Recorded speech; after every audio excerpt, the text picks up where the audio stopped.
I grew up in upstate New York, in a small town, and I was 16 years old, and I had come home from practicing the organ.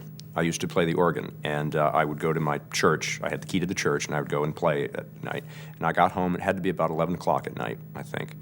And I, for some reason, turned on the television and was flipping channels and hit the PBS station. On PBS in New York, this very strange English show came on, a lot of men dressed as women and animation. And I was 10 or 11 years old just thinking, what is this? Well, that's weird. A policeman's asking a guy to go home with him. Okay, that's kind of odd, but yeah, okay. Polly, nice cuttlefish, Polly. I would go downstairs to my room, and it was almost like watching, like the way you should be watching porno or something. Like, you should be watching something actually dirty. I would watch Monty Python. And I know I laughed a lot, but I think it was as much like just, I was completely intrigued by something that was foreign. I think the movies took us into the shows and where I was growing up, because you had to memorize Holy Grail. And if you play Dark Side of the Moon while you watch Holy Grail, I guaranteed that you're not getting laid. And I would go to school the next day, and during recess I would kind of hold court and I would reenact some stuff that I had seen. And it was sort of like my first thing into comedy was like reenacting everything, but of course I would do the silly voice, and then, it wasn't until later that I realized it was an actual accent. I had years of convincing people I wasn't gay, and I was just doing a British accent. You would sort of turn your friends onto it in the same way you would pass around a tape of your favorite music. And that's how it caught on. So anyone who found out about it felt they were being pulled into something that nobody else knew, and that it was your own thing. There was a subculture of us who saw and got Monty Python. I don't think I could ever describe us as the cool guys under any circumstances. But we may have thought we were, but no one in their right mind would have described us that way. We were more the dorks. Yeah, cool. Yeah, cool. We were the Python dorks. Yeah, nerds. Not to say that only geeks enjoy Monty Python, but certainly they do.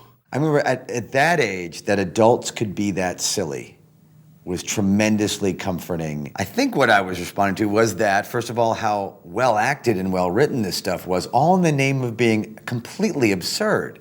My brain exploded. Comedy should not be polite. It helps us stop taking ourselves so seriously. That's what's so great about it. Part of that, not playing the comedy of it, it's a gesture of great respect to an audience, because it says, we trust that you're smart enough that you're going to get this, either now or eventually, and that you'll laugh, and we don't have to tell you to laugh. We're just going to go about our business. They'll do that joke that they know only 20% of the audience is going to get.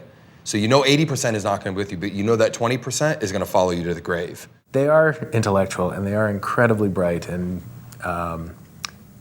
but they never made you feel stupid, because they wouldn't flaunt their brain power. It was obvious in some of those sketches, but they were much more concerned with making us laugh than making us feel dumb. When you're watching it, it just feels like complete chaos and reckless abandon and no regard for, time, place, physics.